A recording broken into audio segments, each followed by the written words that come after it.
المدینہ من صلی صلاة. کفار لوگ آئے تو پریشان ہو گئے کہ ان کو راستہ ہی نہیں مل رہا ہے. تو اس کے اندر ایک بڑا شہ سوار تھا عمرو ابن عبد ود کر مکہ کے اندر رہتا تھا. وہ اتنا پہلوان آدمی تھا کہ وہ آج تک ایک بھی جنگ نہیں ہارا تھا. تو کسی کی ہمت نہیں ہوئی، اس کی ہمت ہوئی وہ خندق کو کراس کرنے کی. تو وہ اور اپنے ساتھ کچھ ساتھیوں کو اس نے لیا اور کہا کہ میں خندق کراس کروں گا. اور صحابہ اسی کنارے پر کھڑے رہتے تھے، جو بھی ٹرائی کرتا تھا اس کو تیر مارتے تھے. لیکن یہ اتنا بہادر تھا اس کے ساتھیوں کے ساتھ کہ ڈرا نہیں یہ.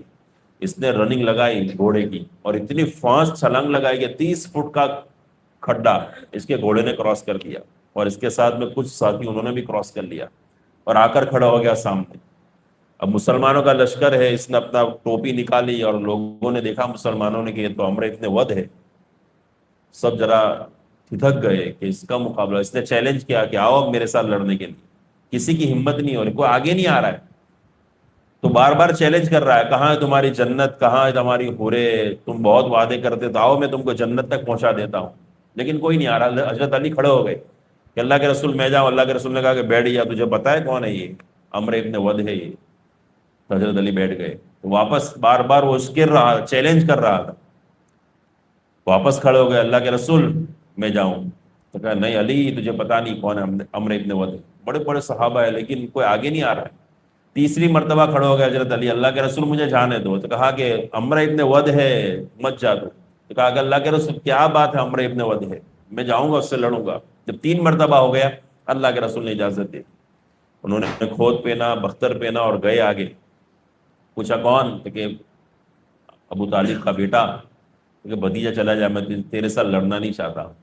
جب اسکیرا حضرت علی نے اس کو اسلام کی دعوت دی، نہیں مانا تو لڑائی کی بات کری. جب اس کو اسکیر دیا تو اس نے حضرت علی پر حملہ کر دیا. اتنا تیز حملہ ہوا کہ حضرت علی کی جو ڈھال تھی وہ ڈھال بھی ٹوٹ گئی اور حضرت علی کے کندھوں کے اوپر زخم آ گیا. لیکن یہاں زخم رک گیا، تلوار رک گئی کیونکہ وہ بہت زیادہ زور نہیں نکال سکا. تو ڈھال اس نے توڑ دی اور کندھے کے اوپر زخم آ گیا. حضرت علی تھوڑا پیچھے ہٹ گئے.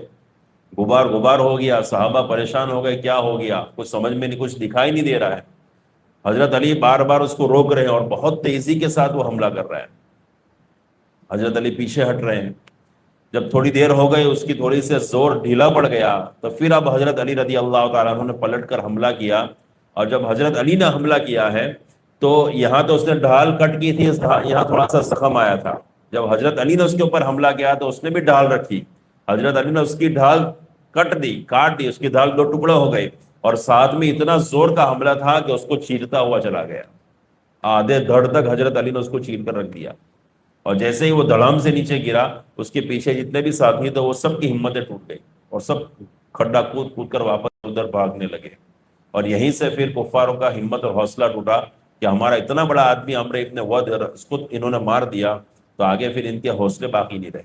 تو یہ بڑا کارنامہ تھا حضرت علی کا اس موقع پر، خندق کے موقع پر.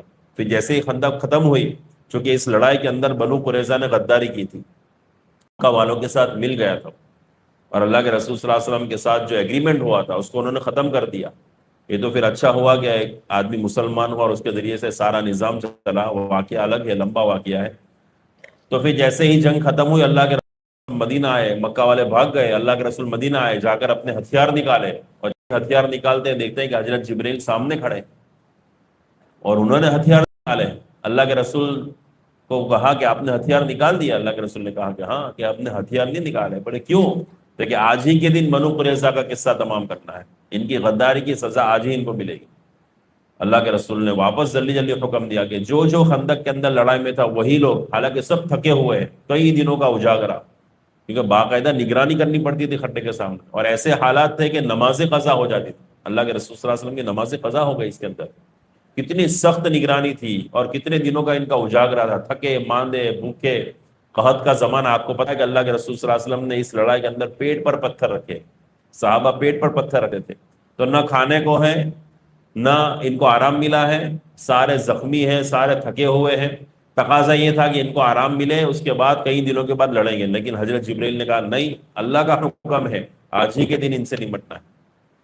تو اللہ کے رسول صلی اللہ علیہ وسلم نے حکم دیا کہ جو جو خندق میں تھا انہی کو آنا ہے، اس لیے کہ اللہ کا حکم تھا. تو سارے صحابہ واپس آ گئے. اللہ کے رسول نے حکم دیا کہ عصر وہاں جا کر پڑھنی ہے، قریظہ کے محلے میں جا کر، اس سے پہلے رکنا نہیں ہے. صحابہ دوڑے، حضرت علی رضی اللہ تعالیٰ عنہ کو جھنڈا دیا اور کہا کہ آپ کو جانا ہے. اب یہ لوگ گئے، اس میں اختلاف ہو گیا یہاں پر، کیونکہ اللہ کے رسول نے کہا تھا کہ بنو قریظہ میں جا کر عصر پڑھنی ہے. تھوڑا سا لیٹ ہو گئی، عصر کی نماز ہو گئی راستے کے اندر. تو کچھ صحابہ کہنے لگے کہ نہیں، اللہ کے رسول نے کہا کہ نماز وہیں پڑھنی ہے، چاہے قضا ہو جائے تو کوئی بات نہیں، لیکن نماز ہم وہاں پڑھیں گے. کچھ صحابہ نے کہا نہیں، مقصد یہ تھا اللہ کے رسول کا کہ ہم جلدی جاوے، کہ عصر کی نماز تک وہاں پہنچ جاوے. مقصد یہ نہیں تھا کہ عصر ہی وہاں پڑھنی ہے، اگر عصر راستے میں ہو جاؤ تو راستے میں عصر پڑھ لینی ہے. تو ایک جماعت تھی جو اللہ کے رسول کے مفہوم کی طرف گئی، اور ایک جماعت تھی جو اللہ کے رسول صلی اللہ علیہ وسلم کے الفاظ کی طرف گئی. اور کچھ لوگوں نے راستے میں نماز پڑھ لی، کچھ لوگوں نے وہاں پہنچ کر قضا نماز پڑھی. جب بعد میں آ کر اللہ کے رسول کو کارگزاری دی، اللہ کے رسول نے دونوں کو کچھ نہیں کہا، مطلب دونوں صحیح تھے. تو اسی سے علماء نے مسئلہ نکالا کہ کچھ حدیث ایسی ہے جس کا مفہوم کچھ اور ہے، ظاہر کچھ اور ہے. تو اس لیے بعض جیسے شوافع میں کچھ اور مسئلہ لیا ہے، ہمارا امام ابو حنیفہ کچھ اور مسئلہ لیتے ہیں. تو اس کے اختلاف کی وجہ یہ ہوتی ہے کہ اللہ کے رسول کا ظاہر کا مطلب یہ ہے، اللہ کے رسول صلی اللہ علیہ وسلم کے حدیث کا مفہوم یہ نکلتا ہے. تو ہم نے مفہوم لے لیا، انہوں نے کیا کر لیا، ظاہر لے لیا. تو وہاں پہنچے بنو قریظہ نے قلعے بن لیے، انہوں نے گھیراؤ کر لیا. جب کئی دن ہو گئے، پتہ چلا کہ اب راستہ کوئی نہیں ہے، تو انہوں نے آفر کری کہ ہم آپ کے فیصلے پر راضی ہیں، لیکن اللہ کے رسول ہمارا فیصلہ نہیں کرے. ہمارا فیصلہ جو انصار، مدینہ کے اندر انصار کا جو لیڈر تھا حضرت سعد ابن معاذ، ان کے بہت پرانے تعلقات تھے، چونکہ بہت سالوں سے رہ رہے تھے، تو ان کی دوستیاں تھیں اور حضرت سعد کی پراپرٹی بھی وہاں تھی. تو کہا کہ حضرت سعد جو فیصلہ کریں گے تو وہ ہم ماننے کو منظور ہے. یہیں پر وہ واقعہ ہوا حضرت ابو لبابہ رضی اللہ عنہ کا، کہ حضرت ابو لبابہ وہاں گئے، ان کی بھی تعلقات تھے وہاں پر. تو ان کو پوچھا کہ اللہ کے رسول ہمارے تعلق سے کیا فیصلہ کرنے والے؟ انہوں نے زبان سے کچھ نکالا، لیکن ایسے اشارہ کیا کہ تم سب کو اب ختم کرنے والے. تو یہ ان کو پھر ایسا لگا کہ میں نے اللہ کے رسول کا راز فاش کر دیا، بڑا برا لگا. تو خود آئے مسجد نبوی میں کھمبے کے ساتھ اپنے آپ کو رسی سے لپیٹ لیا کہ میں نے اللہ کے رسول کا راز فاش کر دیا ہے، اس لیے اب میری سزا اللہ ہی طے کرے گا. خود ہی سے انہوں نے کیا کر لیا، رسی سے لپیٹ لیا. ان کے گھر والے آتے، ان کو کھانے کے ٹائم پر کھانا کھلا جاتے، اور نماز کے ٹائم پر رسی کھول کر آ جاتے. واپس نماز ختم ہو جاتی، رسی سے واپس اپنے آپ کو لپیٹ لے. اللہ کے رسول نے کہا کہ اگر میرے پاس آ جاتا میں معاف کر دیتا، ہے مسئلہ ہی نہیں ہوتا، لیکن اس نے اپنے آپ کو اللہ کی ذات کو سونپا ہے، اب اللہ ہی اس کا فیصلہ کرے. تو کئی دنوں کے بعد پھر اللہ نے ان کو معاف فرمایا، اور ان کی گستاخی کو اللہ رب العزت نے معافی، الگ قصہ ہے وہ. تو وہ حضرت سعد ابن معاذ رضی اللہ تعالیٰ عنہ کے پاس فیصلہ کروایا. تو حضرت سعد نے ان سب کو کہا کہ بھائی میرے فیصلے پر راضی رہو گے. ان کو ایسا تھا یہودیوں کو کہ ہمارا تعلق والا ہے، دوست ہے، تو ہمیں معافی قرار دے گا. لیکن حضرت سعد چونکہ وہ بیمار ہو گئے تھے بہت زیادہ، ان کو زخم لگ گیا تھا، اور خندق کے اندر ان کو بڑا ایسا گہرا زخم تھا کہ خون بند نہیں ہو رہا تھا. لیکن انہوں نے دعا کی تھی کہ اللہ اگر یہ آخری جنگ ہے، یعنی اس کے بعد مکہ والے ہم پر حملہ نہیں کریں گے، تو مجھے شہادت دے دے. اور اگر آخری جنگ نہیں، آگے بھی ہم مکہ والے ہم پر حملہ کرنے والے ہیں، تو مجھے زندہ رکھنا. اور واقعات یہ آخری جنگ تھی، اس کے بعد مکہ والے کبھی نہیں آئے. اور ساتھ میں دعا کی تھی کہ بنو قریظہ کا فیصلہ نہیں ہو وہاں تک مجھے زندہ رکھنا. بڑا غصہ تھا ان کو کہ بنو قریظہ والوں نے عین موقع پر غداری کی. تو ان کو فیصلہ کیا، تو ان کو ایسا تھا کہ یہ تو اب اپنے تعلق والے ہیں. اللہ کے رسول نے بھی سونپ دیا. اللہ کے رسول نے کہا کہ سعد کے حکم پر تیار ہوتے، کہاں تیار ہے. تو حضرت سعد بیمار تھے، زخمی تھے، ان کا پلنگ مسجد کے اندر تھا، پلنگ کے ساتھ ان کو وہاں بلوایا بنو قریظہ. اور جیسے ہی وہ پہنچے تو انصار سے کہا کہ آپ کے سردار آئے، آپ کھڑے ہو. وہ کھڑے ہوئے. پھر حضرت سعد نے کہا، اللہ کے رسول سے پوچھا کہ اللہ کے رسول میں جو فیصلہ کروں گا وہ نافذ ہو جائے، وہ منظور ہوگا؟ اللہ کے رسول نے کہا کہ ہاں.